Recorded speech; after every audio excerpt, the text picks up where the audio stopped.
What is commitment? Is commitment different today than it was 20, 30 years ago? If you both agree to cheat, does that make it okay?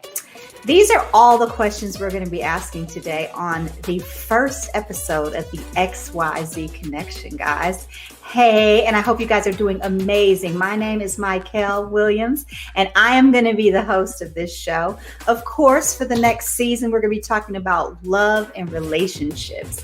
And I've been excited because I've been on Facebook watching you guys just do your thing and answering all the tough questions. And a lot of these questions are going to be in the show. You're going to get a lot of insight. You're going to get some great stuff because this show is going to go into roles, men, women. What is commitment? How do we commit? How do we know if it's not meant to be? How do we know if it's something that we shouldn't even get into? And do we want a bad marriage for life? So all these questions and more will be answered today because we are uncovering real, raw, and relevant topics from a multi-generational perspective. And I can't wait to hear what you have to say about commitment today. So let's connect.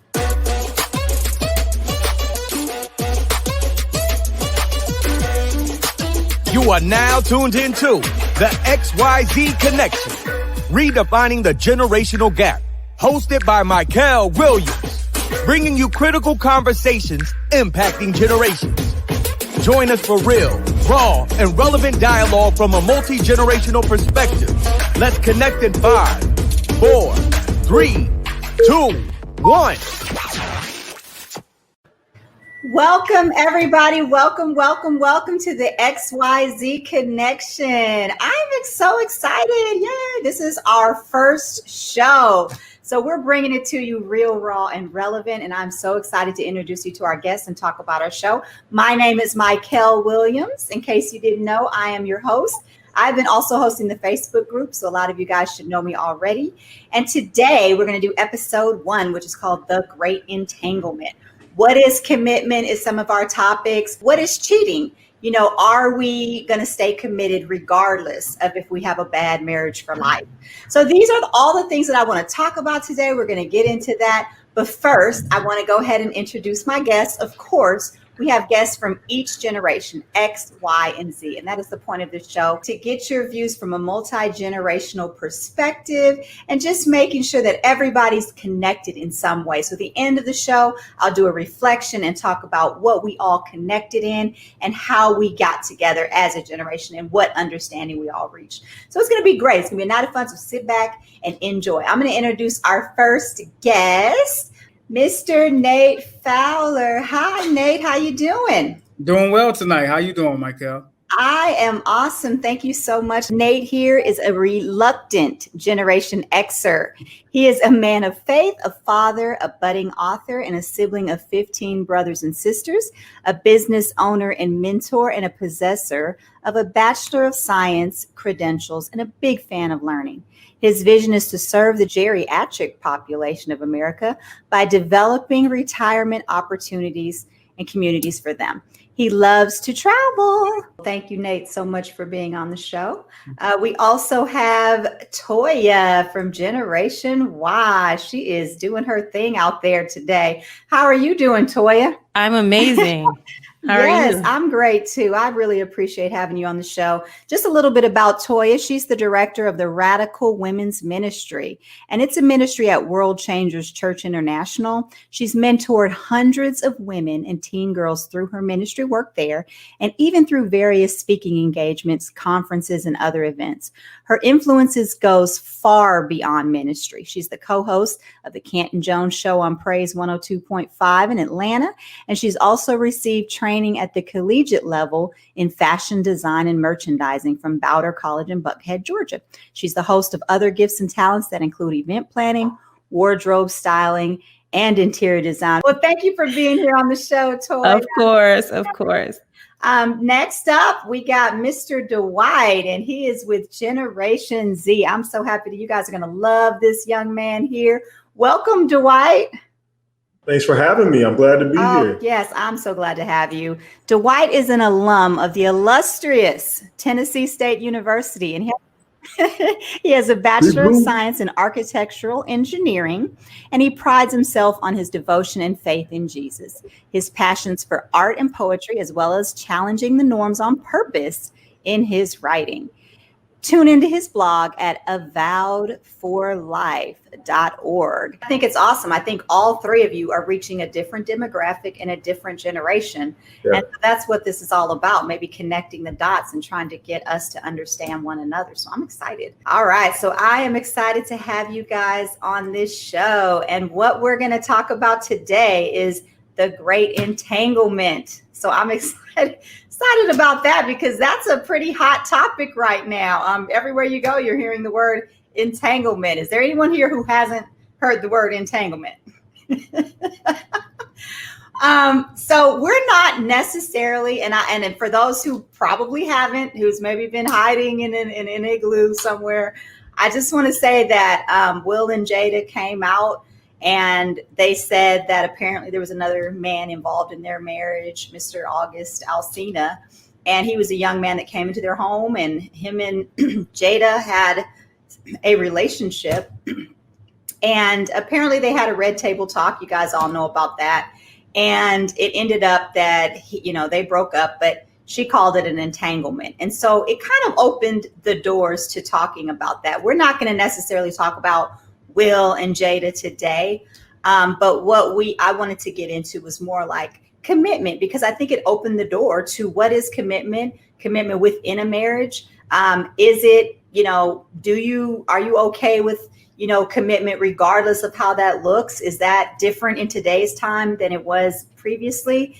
And even at the end where they said bad marriage for life, is that something that we're okay with now in today's society? Or was that cool for our elders and maybe different for us? So those are all the things we're going to talk about. So from each one of you, I kind of want to get your take on what is commitment. We're going to start with you, Nate. Tell me what you think commitment is from your perspective. Ooh, we got to start with the elder statesman here, huh? Yes. I believe commitment is it's an act of the will, of a love that's born out of a love that's unconditional that God shows us. Commitment is not necessarily based on feelings. It's based on covenant. And when you enter into a covenant with someone, it's more of, in the world, we call it a contract. But it's something that's supposed to be binding. Something that is has been well thought out, something that has not been entered into without knowing all the parameters of it and what it entailed. So it's your eyes wide open when you go into it. And it is the best example of one of the greatest acts that I believe God has shown us through his love is being committed to us in spite of ourselves. Committed enough to die so that we might live. So commitment is a powerful thing, and I think it's not necessarily embraced as something that is a powerful human act of the will. Do you think in this generation that commitment is taken much more lightly than it was in your generation? I don't think it's necessarily generational. I think it's more cultural. If you're looking at it from a perspective of, the institution of marriage, maybe not. Maybe not. Commitment is not that. But I think sometimes if you don't know what commitment is, then you probably can't function from a perspective of being committed. So you have to know that. And I'm not sure that everybody is aware of what real commitment is. That's interesting. Okay, well, we're going to find out today what commitment is. That's part of the question. Toya, you enlighten us. What is commitment from your perspective? From my perspective, it's dedication, like dedication to a thing, or a cause, dedication to a person, dedication to a purpose. Usually it's like It has terms that are delineated in the commitment. Like, what are you committing to? You know, but overall, I think it's dedication. Like you're saying, I'm dedicated to this thing, to this person, to this cause. Okay. So commitment to you is a dedication. Now, what about within a relationship? How do you define a commitment? If you're in a commitment with somebody, what do you think that should entail? Loyalty for sure. Being loyal to one another. Honesty. I don't think you could be committed without being honest. Transparency. I think I don't know that you could also be committed without being transparent, about who you are. Again, like I said, about the terms of the commitment, being transparent about what that looks like and what that is. Agreement. Like Nate mentioned, like a contract type of thing. When you commit to something, it's similar to like a contract. And in contracts, there are terms of the agreement. So there has to be an agreement there between two parties. So I think that's what makes up a commitment and the dedication. So what if both people in the parties in the commitment see the commitment differently? What if they're not on the same terms? Yeah, I think that's when it gets sticky, because I don't know that it's possible to be committed on separate terms. Again, going back to the contractual comparison, it's like if there's a contract, there are two parties and there are terms. And then there's like the bottom line where you sign and you agree to the terms. And that's a binding, committed contract. And so I don't think that there can be true commitment where there isn't agreement. And that's deep. There's definitely, even in real estate, we learn, part of a contract is agreement between two parties, meeting of the minds, agreement, right? And carrying out of the terms, right? So even if you're likening a marriage to a contract, but if you're likening it to a covenant, like Nate was saying, it probably goes much deeper than that too. So we'll talk a little bit about that as well. And Dwight, I can't wait to hear your take on what is commitment. What's commitment to you? You're the Z generation. You guys may think you don't have to commit to nothing. What's up with that? Yeah. Well, I guess I'm a little bit of an anomaly because I don't think like the most of my generation or the majority of my generation. And that's just because of how I was raised and kind of what I was raised to be around. But I would define commitment as I love what Nate said, and an act of the will. A lot of times we're looking for reasons to commit and not a purpose for the commitment and what we're not just what we're committing to, but why are we committing at all? And so it's an act of the will to align two purposes for one singular purpose. We may be going in different avenues, but we're going in the same direction. When we think about an act of the will, we're thinking about, no, I choose you because I choose you, not because, oh my gosh, you look like this, or you have this, or you make this amount of money. Those are very carnal, fickle reasons to do something that's supposed to last a lifetime. What happens when they stop making that amount of money? What happens when they stop looking like that? And so when I think about commitment, I think about something that has less to do with the temporary or the what's happening right now, what's going to and rather what's going to happen in the future and what's going to happen going forward. And that's interesting because, like you said, a lot of people your age maybe aren't seeing it that way. They're probably seeing it as, I commit to you today until I find somebody better. It's contingent upon feelings. It's contingent upon, whether, I'm attracted to you or whether I find somebody that I'm more attracted to. That's not stable. It's fickle. It's literally a conditional commitment, which is a contradiction in terms. Like that doesn't make sense. That's not a commitment. That's literally until I find something better or until I find something that makes me feel better than how you make me feel, I'll commit to you. So I know you were saying how you were raised earlier. Did you see commitment modeled to you? Is that how you got that concept of commitment yourself? What was your situation? What I'm about to say, I've gotten released to actually share this. my parents were about to get a divorce about 8 years ago.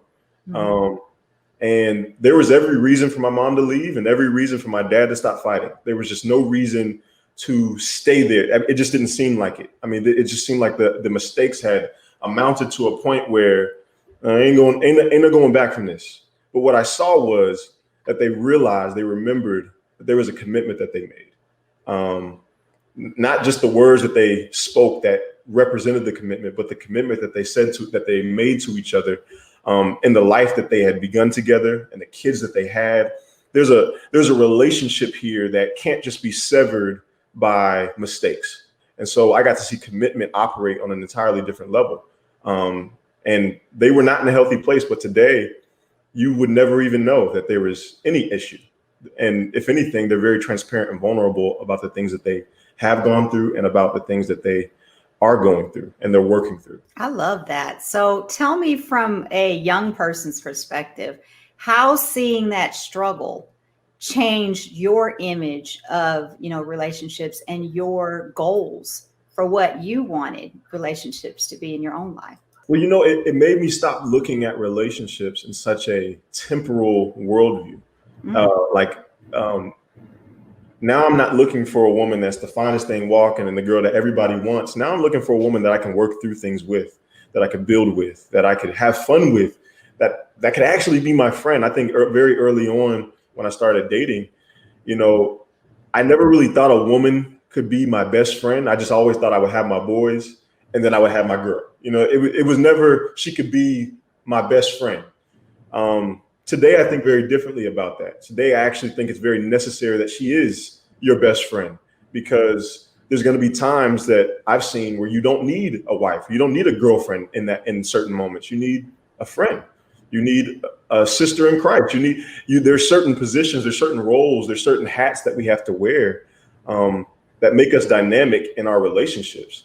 And so, yeah, it's definitely changed. Now I'm not just looking for a partner that can make me feel good about myself.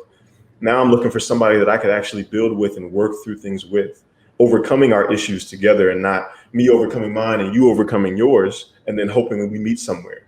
Man, when I say I love that, women everywhere are like, where do we find them?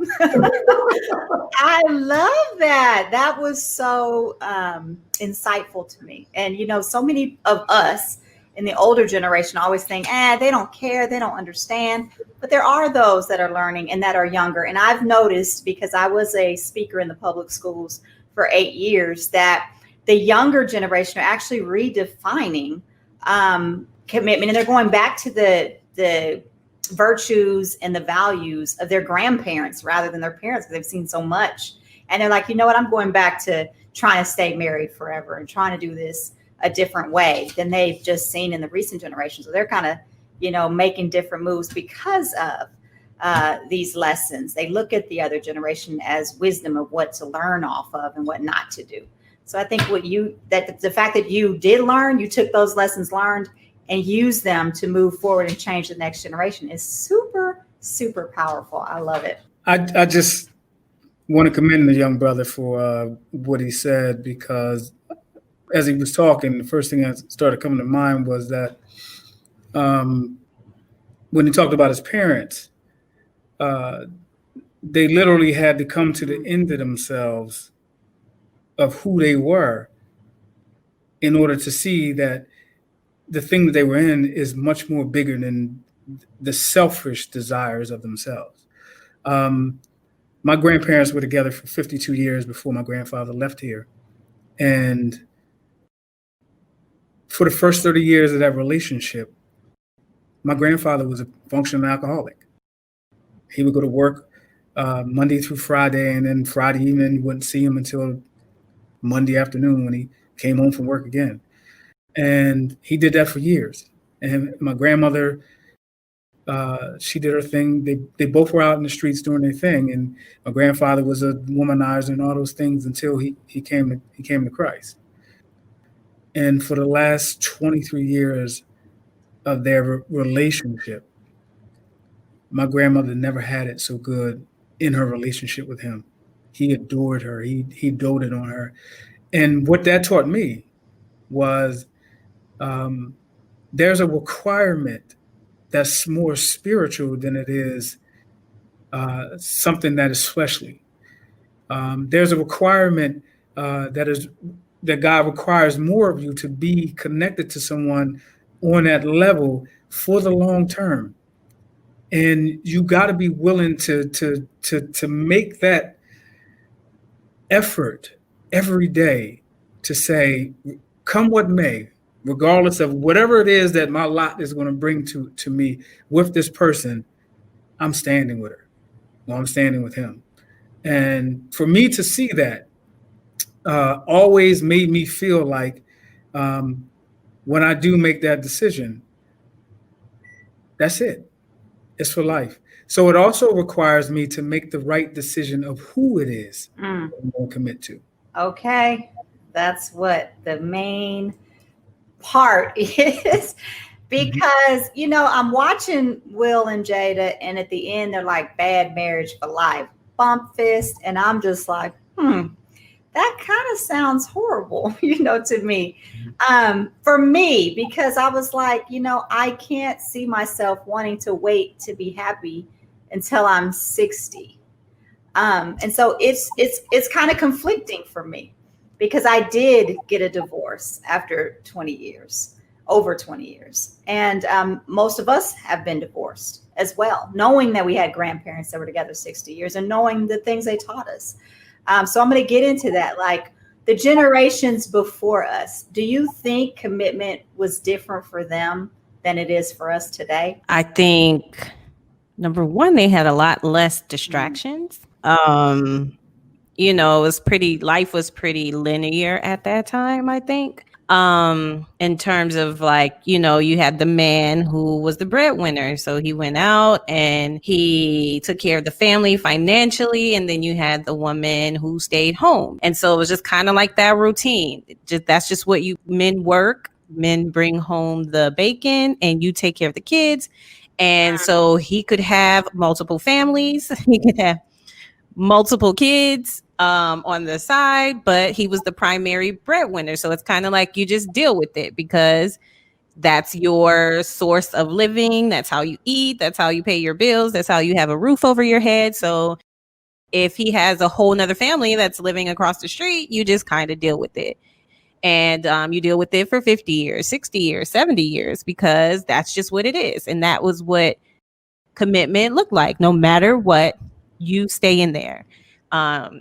And definitely today, it has turned. It's not the same. And I think the dynamics of society have had an influence on that in terms of women now are also breadwinners. In a lot of families, they are the primary breadwinner. So it's kind of like, I don't have to necessarily stay here to be provided for. I could leave if I wanted to, because I could take care of myself. So it kind of puts a different spin, so to speak, on what commitment looks like now versus what commitment looked like then.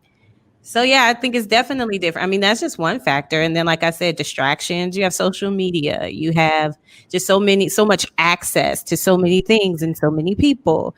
So I think that changes the dynamic of, it doesn't change what commitment is. It does change how people approach commitment though. I definitely think so as well. And I can see both sides of it. And I see the wanting to be in it forever. I even taught classes when I was married, called Married for Life. And we were like, you don't leave no matter what.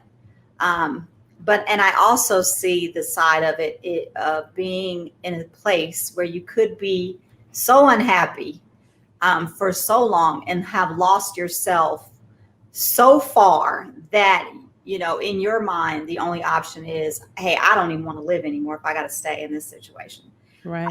And I don't recommend anybody go there either. So it's almost like, how do you, get past that point where maybe things are tough, but what is the line where it's too tough? Like when there is a time to say, hey, this may not be working and I can't commit to something that's tearing me up in the inside. Is there a point, or do you just push through it and wait until it gets better? Yeah, that's a great question. What is what line do we draw? My answer is going to be very interesting, only because I've never been through anything like that, thank God. But also because I think if we get into relationships asking, so when can I leave? We're actually not committing to anybody. We're just waiting for something bad to happen. But to answer your question, I think when abuse begins to enter a relationship, emotional, verbal, physical, I think it's time to start thinking about some contingency plans. And I say contingency plan and not divorce, because if divorce is your first response to disagreement, to adversity, then you're probably not ready to be married. And I say that trying to be sensitive to the many different situations that are out there. But I think we have to be mindful that people can change, but it is up to them. They have to want to change. And so, yeah, that's just from my perspective. Obviously, I'm trying not to be insensitive to the many different cases that are out there. But I think it goes back to Nate's point. We have to be very mindful of the people that we're choosing. And so that when we do choose them, we're not asking, so when can I leave? When is it a right time to leave? No. How about what are all the reasons I should stay? That's good. That's good. I know that even in my case, when I left the marriage, it was a very difficult choice to make. Just being transparent myself, it was 2.5 years of counseling.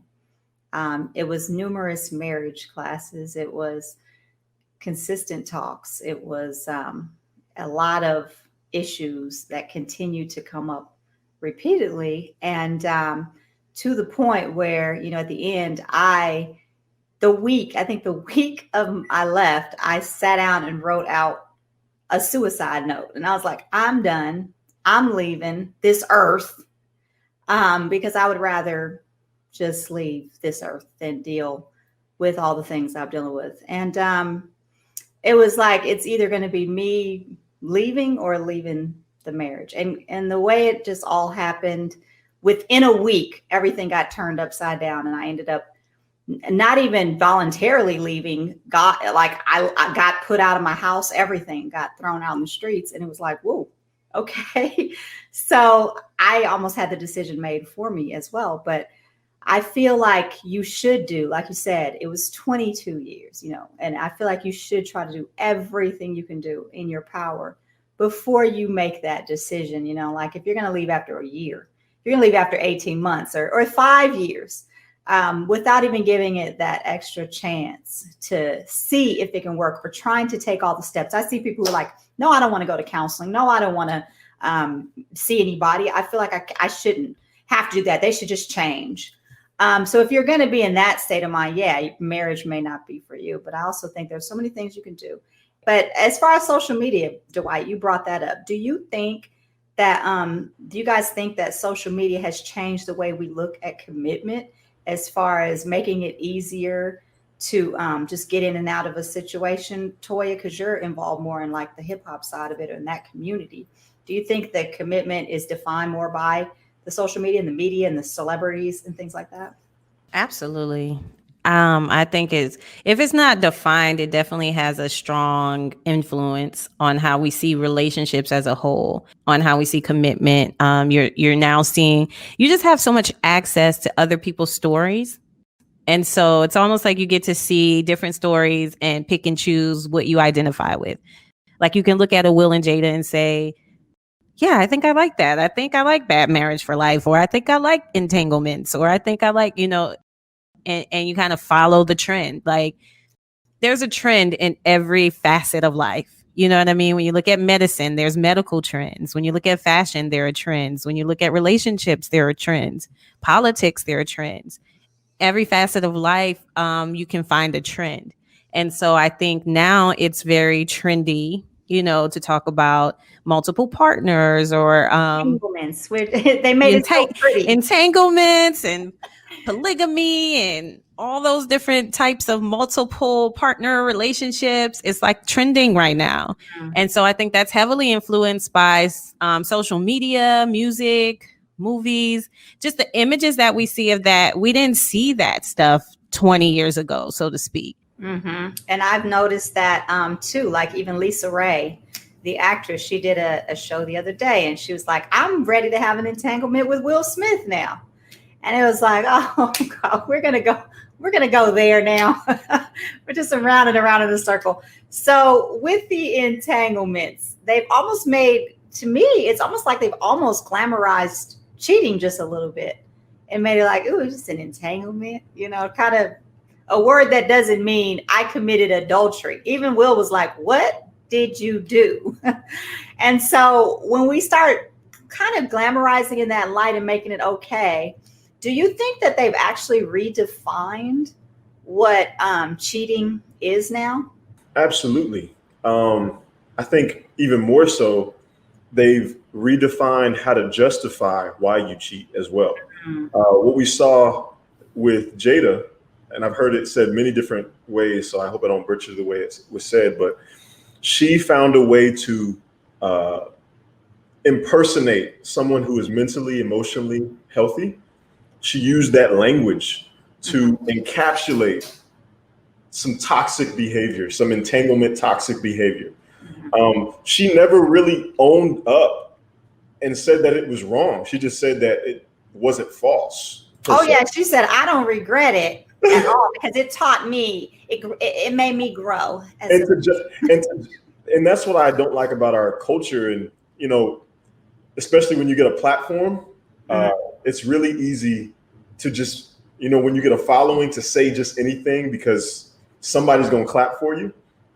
But what I saw is just this justification of behavior for the sake of growth. I hear that so much. Well, I grew. So I chose them because I knew it was going to help me to grow, or I chose to do this because I knew it was going to. You can grow. Growth is inevitable.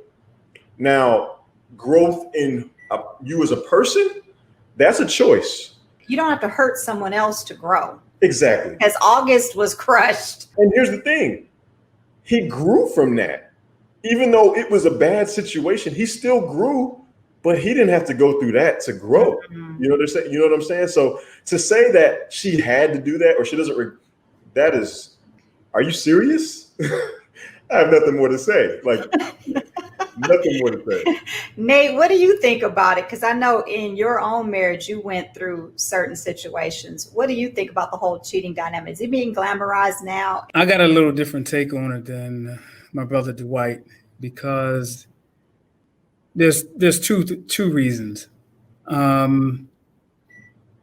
Cheating is still cheating if someone who's involved with someone else, who's in a committed relationship with someone else, commits a selfish act in order to do it, because the other party didn't benefit from the act that the person was involved in with another person.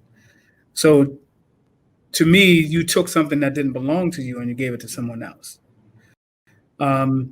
Second thing is, when it comes to the redefinition of the whole cheating act, I think we give Will and Jada too much credit because that was their relationship. That doesn't have to be everybody else's. And just because Jada had a skewed view of what it is she did because she didn't really want to own up to what it is she did, doesn't mean that everybody else who's involved with a situation like that will see it the way she did. So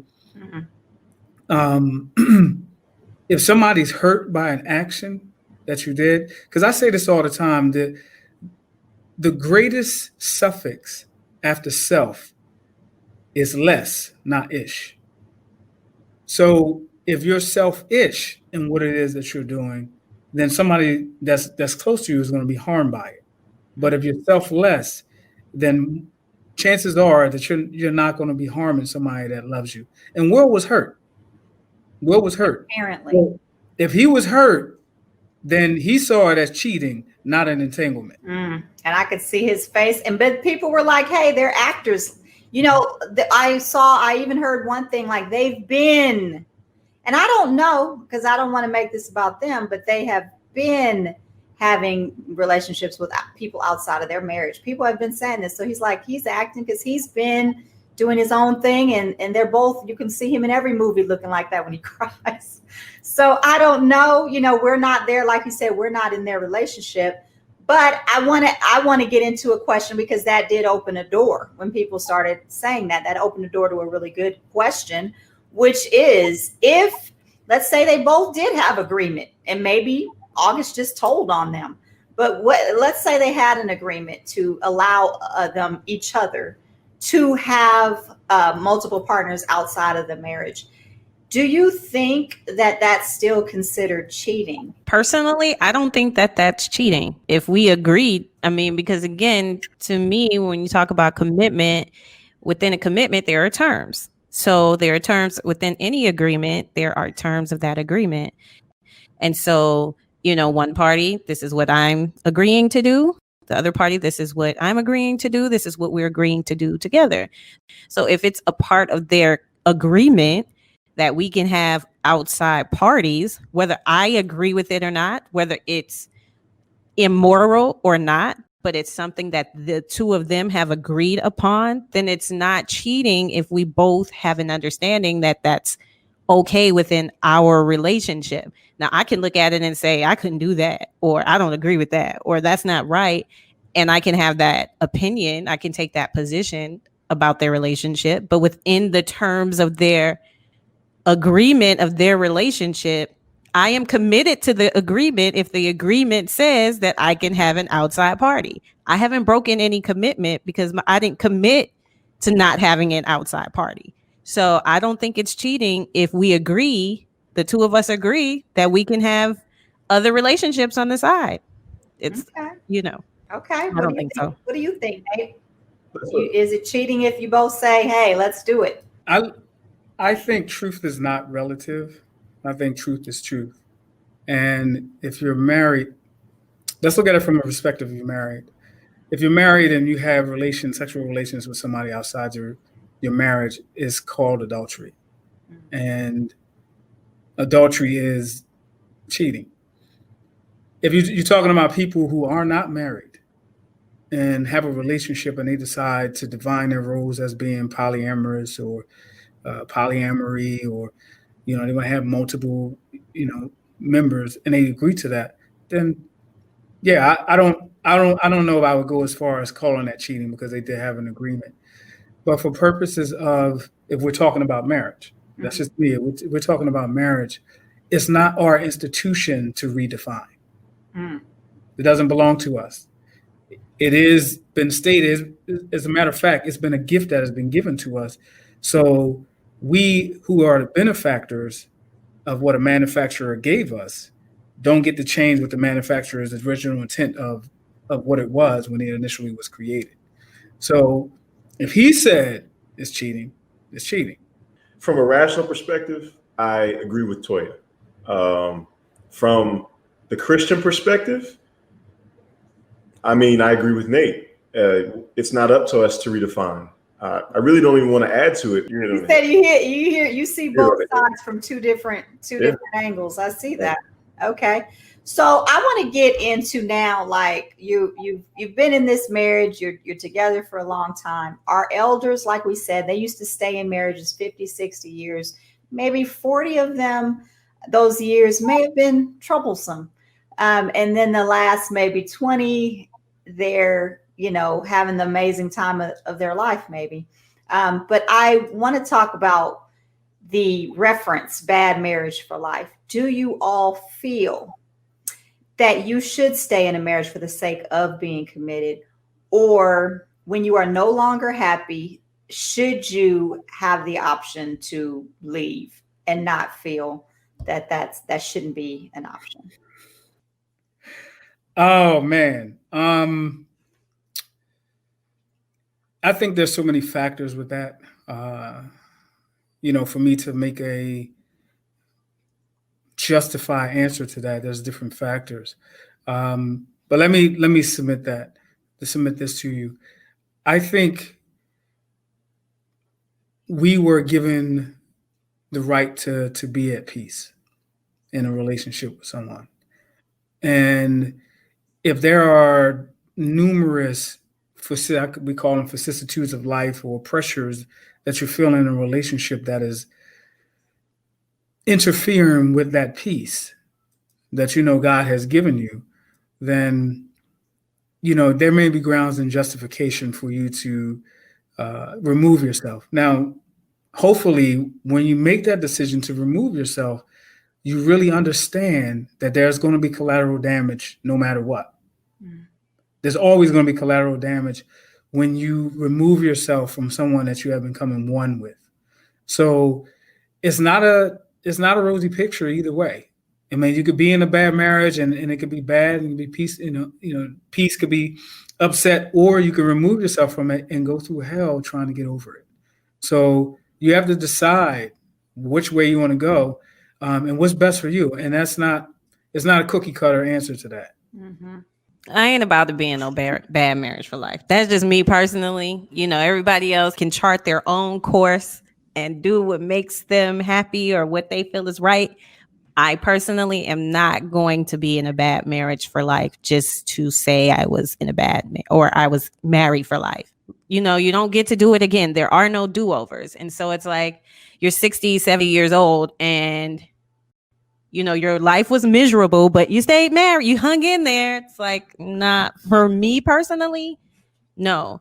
And also when I was going through deciding to leave or stay in my marriage, it was difficult because I had, I'm in church, not only grew up in church, but also working in church, serving in church. Ministry. We were in the marriage ministry. Right. Inundated with church. My parents were marriage ministry, alumni or whatever.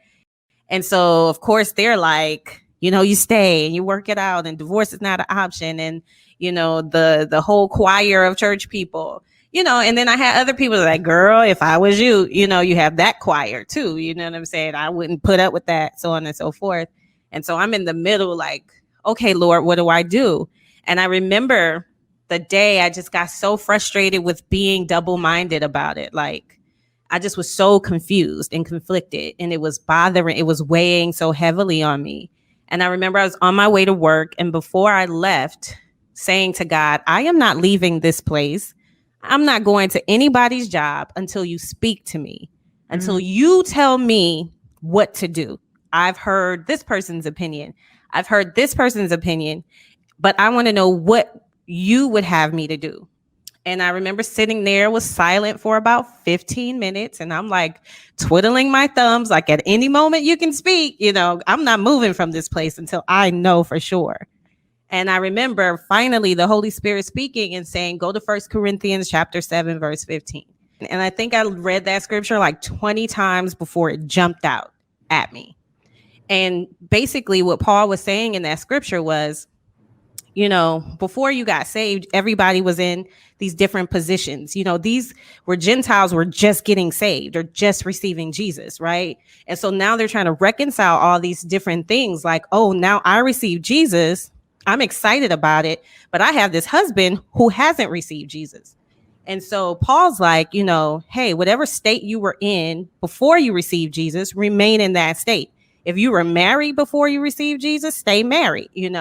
If you were here before you received Jesus, stay there. If you were this before you received, stay there. Like, this is not like a reason for you to totally uproot your life. And then he said, yeah, but if the unbeliever departs, don't run after him, let him go. He said, for I have called you to live in peace. And something about that part of the scripture I had never seen before. And it literally jumped off the page and was like, at the end of the day, I have called you to live in peace. This is not peace. This is not wholeness. This is not nothing missing, lacking, or broken. And then the Holy Spirit said, run to me and don't look back. From that second forward, I had complete peace. I knew exactly what God told me to do. Nobody could tell me any different. And from that moment, the provision of God backed up everything that he told me to do. And I say all that to say, not that, oh, go to the scripture, use this scripture, take what I said and regurgitate it. I got that from my personal relationship with God, who gave me a personal word for me. He told me to leave. And so people are like, God told me to get a divorce. God told you to get a divorce. God hates divorce. Spirit of God is there to lead you. And so it's not like cookie cutter, like if this happens, then this. It's like, no, I have committed to living a really good life. And and it matters who I choose to live it with. And I'm going to always consult the Holy Spirit on every decision that I make, and he'll never lead me wrong. And that's my answer. Like, there is no like stay forever just to stay forever. But there is no like just leave for the sake of leaving. There's like submitting your whole life to the Holy Spirit and allowing him to lead, guide, and direct you into all knowledge, truth, and understanding. I love that. I love too what Nate said about peace. And then you followed that up with peace. That was like confirmation too. Just getting that peace, you know, regardless of your decision, making sure you have that peace. Because like you said, that personal relationship that you have should be able to guide you. So I think that was powerful, what you guys both said. I think the points are well taken. And let's just say that you guys, the deal breakers, I wanted to talk a little bit about deal breakers. When it comes to commitment, do you think cheating is a deal breaker, or are there other deal breakers? I know Dwight said maybe abuse. Are there any other deal breakers, Dwight, that you can think of that may be a sign that, you know, that is not a situation you need to be in? Honestly, no.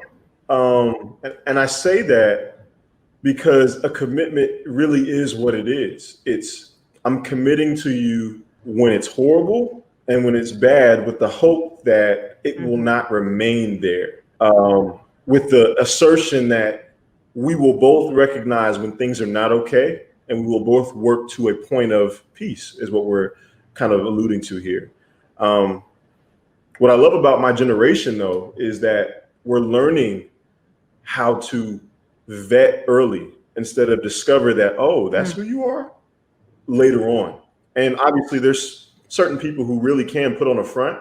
But I think this piece about listening to the Holy Spirit and discernment is so important. And to have those deal breakers, those I call them non-negotiables, because you have them before you enter a relationship, not while you're in the relationship.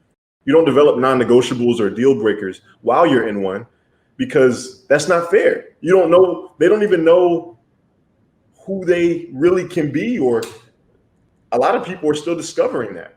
And so to put that at the forefront of the relationship, those non-negotiables, I think is so important, because now it helps you to realize, okay, if you don't have these non-negotiables, this won't work. There's nothing to figure out, because we get in knowing, okay, you meet my non-negotiables. That's why we're going forward. Not, I'm hoping that you eventually meet these non-negotiables. So I'm going to go forward, just kind of hoping that you blossom into this person. So I guess that goes to the next question. You know, do we marry potential? Do we marry people who we think will become exactly what we want them to be? Or do we actually combine ourselves or merge ourselves with people that already are that person?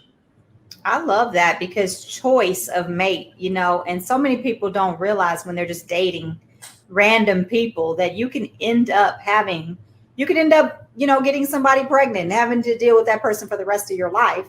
But there's so many situations that people are just not really thinking of the future when they're dating.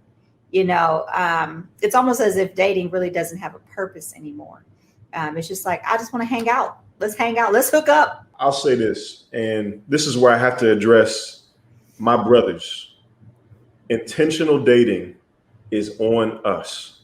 I mean, obviously a woman should agree and absolutely be invested and enthusiastic about a man that's intentional about what he pursues. But when it comes to setting the precedent, setting the tone, man, that is what God ordained us to be able to do. And I've said this on the page. It's not that women can't. It's not that women can't do it better. They probably can. But when it comes to the health, the functionality, and the longevity of that relationship, if it's not the man leading in the ways that he should lead, that relationship will not last. It will not make it. I love that, because that, you know, to me, it's an older concept that people are falling away from as the men taking the leadership. And you're saying not even in marriage, but even when before that, when the dating process starts, because, a lot of us do hear the verse that says, he who finds a wife finds a good thing. Yeah. A lot of people may not think that's relevant because they say, well, Ruth went after Boaz. You don't, everybody has a scripture to overturn another scripture, but sticking with this topic, men leading as far as making their intentions known, that is so not being done today. And I love that you even said that for your generation, because women are always confused. Most of the women I talk to are like, I don't know if 1 minute he acts like he likes me, 1 minute he's, joking around, let's hang out. Next minute he's busy. So more women to me are like kind of sitting there, hanging out, waiting for guys to figure it out and make a decision. And so now we got a generation of girls who are like, forget it, I'm gonna ask him out. Forget it, I'm gonna ask him to marry me. I mean, it has to come to that for us to find that commitment. And so I don't even understand if that's something maybe that we're doing because men have kind of laid down and allowed certain things to happen, or not even taken that role. Or is it just because women are definitely more aggressive in this day and age and know what they want? I think a man who allows a woman to walk in the shoes that he was supposed to wear doesn't care about her walk. Mm-hmm. And when it comes to the things that men are supposed to do, we really need to understand those things so that our relationships with women can really last and be healthy. I just want to piggyback off what Dwight was talking about. One of the things that jump out to me is that if you're not aware of what your role is and what the rules of your role is, then you can't operate in it.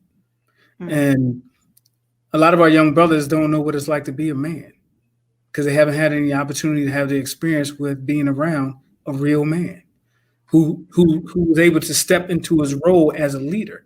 See, to me, a woman will outgrow a man in a heartbeat.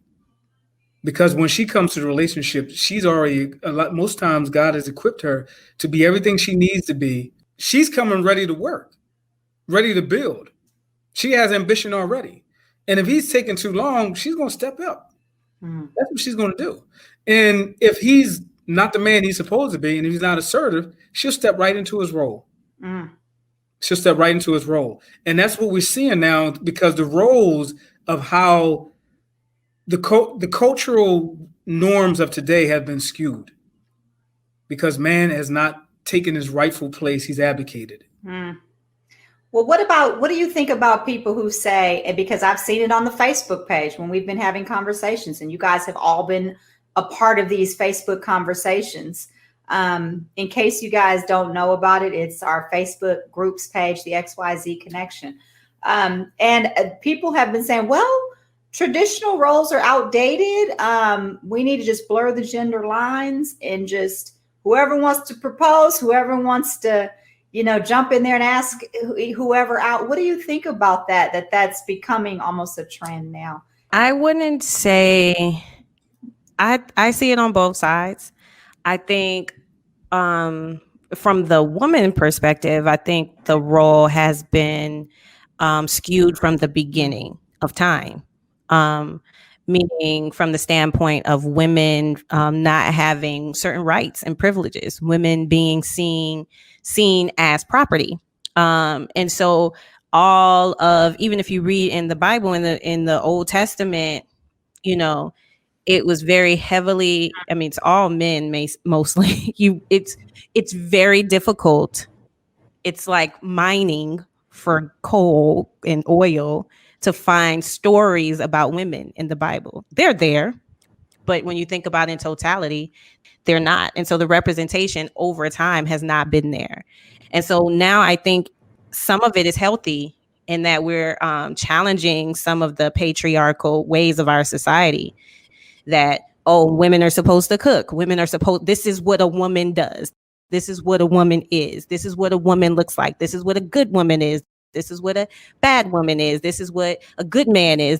I think some of it's healthy, because I think some of it was toxic from a societal standpoint. These were the standards. like these were the hard standards when we talk about gender roles. And I think versus what I think God's original intent was for us to not be defined by our gender, but more by our grace. Now, granted, from a masculine and feminine, there are certain things masculine represents and certain things feminine represents, and those things are kind of don't change. But I think we start getting into roles and who approaches who. Now, I personally couldn't approach a man, couldn't ask a man to marry me personally, because I have a very strong personality already. So if I'm doing everything, I'm looking at you like, what do I need you for? Like automatically, like, okay, like no, this is not interesting at all. Like I got to do this and I got to do this. No, next. What do you think about what the guys were saying about men stepping up and maybe assuming that role within dating and within commitment and within the marriage, and feeling like maybe that's something that's been lacking, and maybe why women have felt like they've had to maybe jump up there and start taking the lead? Well, I think it's on both sides. I think men don't step up because women have set the bar so low.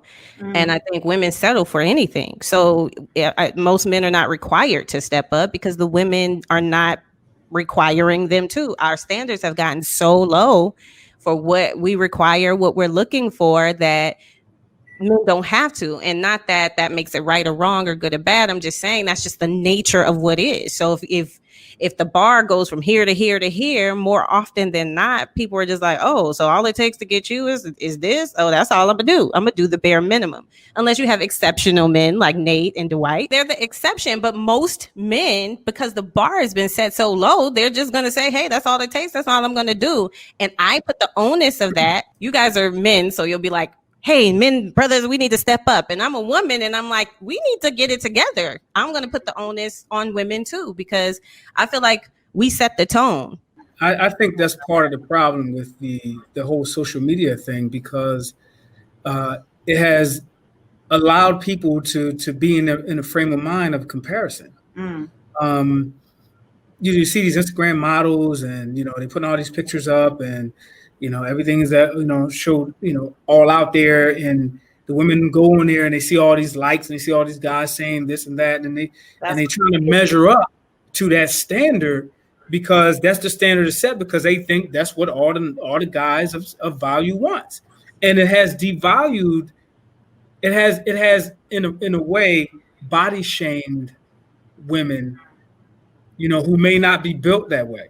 God uniquely made you who you are for who you are, and He knew exactly who you was when He made you. Yeah. And it's always somebody for everybody, I think. But the problem is that when you see all these things on social medias, you can't help but to be inundated by what your eyes see, and you internalize in your heart, and you say, well, I got to be this in order for me to be able to get this guy. And if a guy shows any interest in me, then I got to give him everything that he wants, because I don't want him to go anywhere, because I don't meet the standard of beauty that's out there. Right. So, and I'll say this too, Tori. I'm not going to give our brothers a pass, right? Because the standards wouldn't be low if the brothers had high standards themselves. If they didn't expect a woman to be a woman, they expect her to have class. Yeah. They didn't expect her to be, booty shaking and twerking and all that other stuff. Then, women wouldn't feel like, they had to do those things in order to get a guy. Yeah. So we don't get a pass. Listen, nobody gets a pass. I wanted to say, yeah. I mean, I think that's another issue, is men allowing another human being that just so happens to be a woman to set the standard for how he should be a man, when that's God's job. God sets the standard for how you're a man. I heard a perspective about, what happened in the Garden of Eden and why men are not stepping up, or why we see a history or a pattern or a trend of men just being weak or being misogynistic or just being anything but who Jesus was, essentially. Mm-hmm. And we see it in the Garden of Eden when Adam did not properly act like a man in the Garden of Eden. Right, because nobody says he was off somewhere. He could have been sitting right there. I mean, a lot of people, and just the average person will probably be like, that's Eve's fault. No. Adam did not properly disciple his wife. He did not properly give her the law to say that. And this is not to say that women can't understand the law themselves or understand things themselves, but we see passivity. We see a lack of authentic manhood very early in what we call history. And that's what we saw in Adam. And he set the precedent for all men. We honor the first Adam until we accept the second Adam, which is Jesus. And so Jesus is the standard for authentic manhood. If men do not understand what the standard is, if their standard is their dad or their uncle, these are not bad things. But if their standard is another human being, I think we're settling. We're settling for their mistakes. We're settling for even their successes. And we learn from their successes. We learn from their mistakes.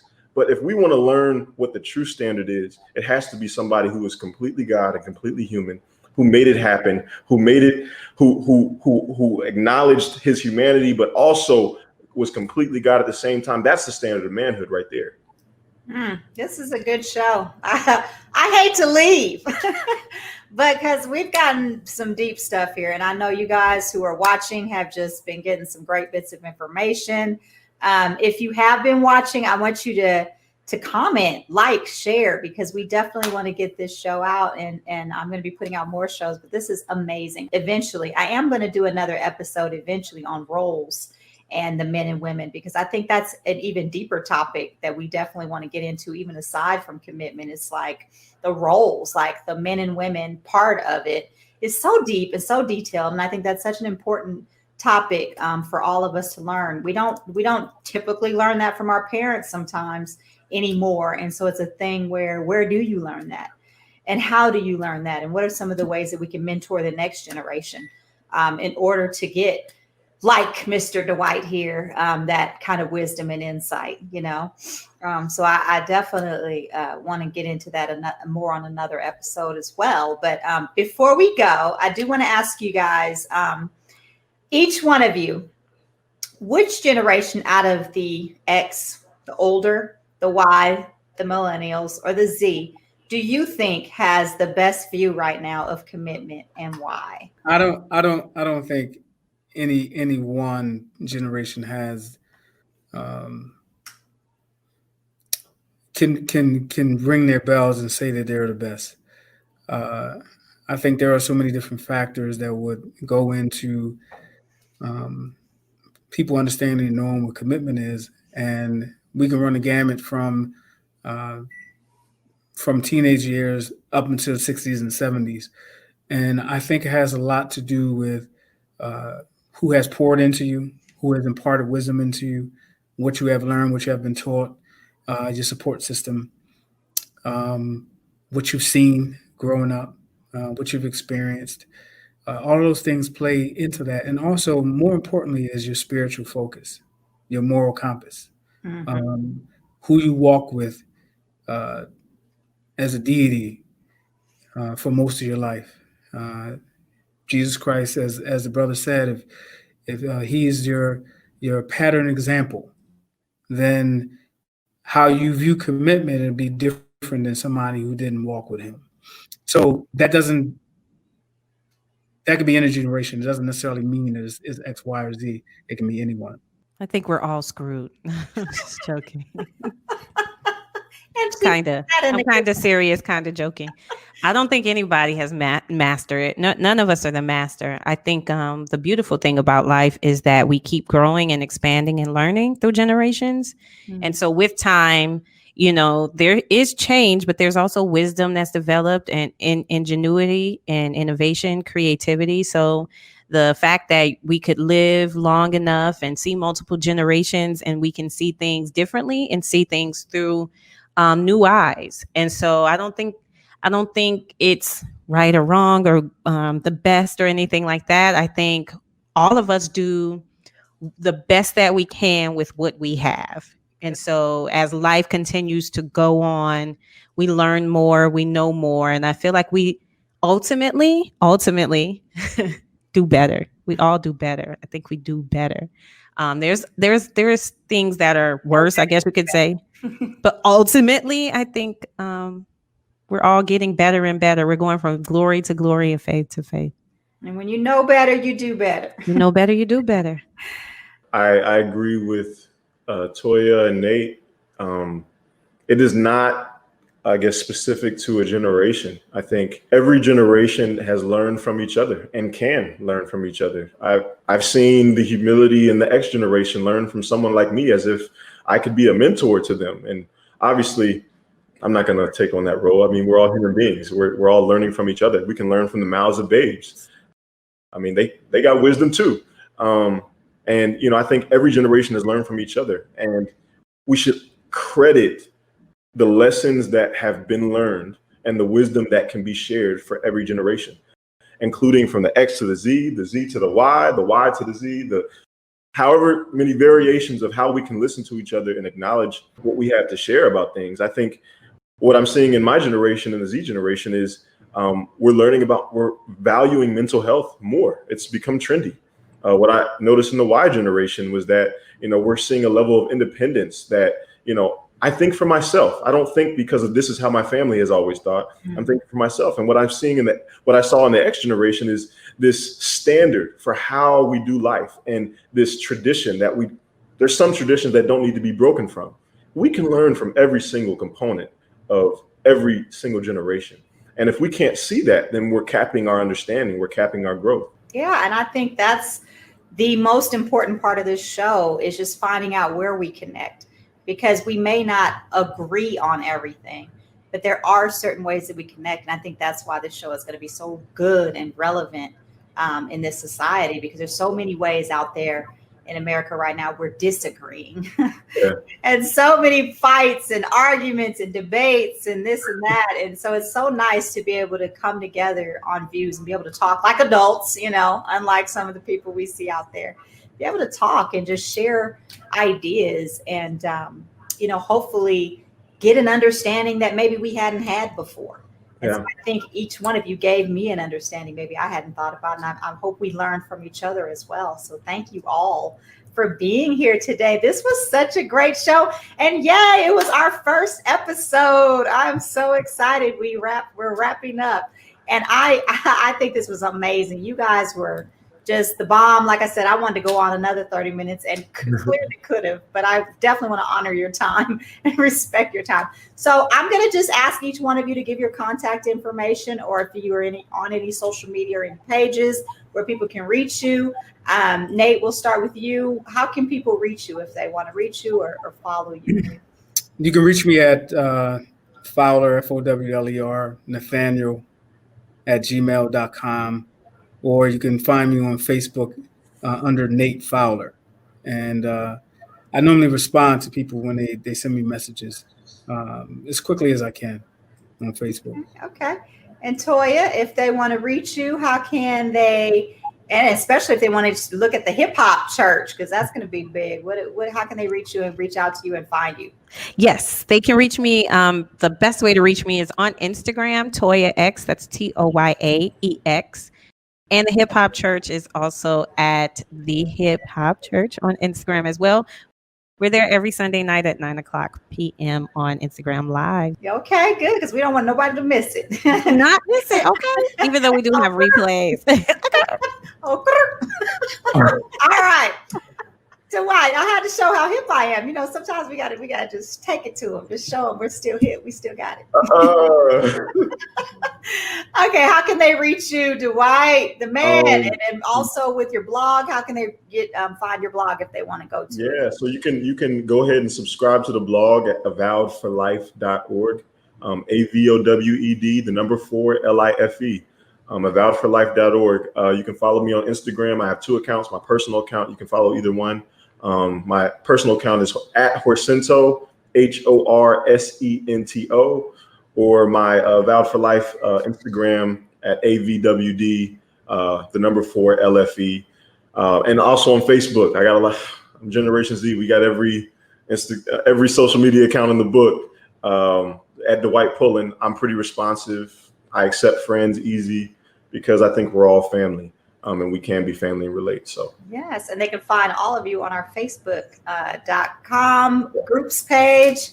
It is facebook.com/groups/the XYZ connection. They are participating in conversations, and they're always open to talk. And also, if you respond after this video on the Facebook page about the video, because we have a live watch party you'll be able to communicate with them because they'll be there as well, watching the watch party with us. So thank you all for coming. I appreciate you so much. I just think this was amazing. But thanks everybody for joining us today. You guys were a blessing. Thank you so much. Thank you for having us. Thank you for having us. Yeah. All right. So coming up shortly is my reflection moment, what I thought about the show and how we connected as generations. Thank you for listening. Let's bridge the gap. Click, comment, share, subscribe. Visit our website on www.thexyzconnection.com. Join our Facebook page at facebook.com/groups/the XYZ Connection. Stay tuned for next week's episode of the XYZ Connection. Critical conversations impacting generations. Wow. I mean, that show was amazing. So at the end of every episode, I'm going to give a short time of reflection and just kind of tell you where I'm at with the show and how I feel that we all connected.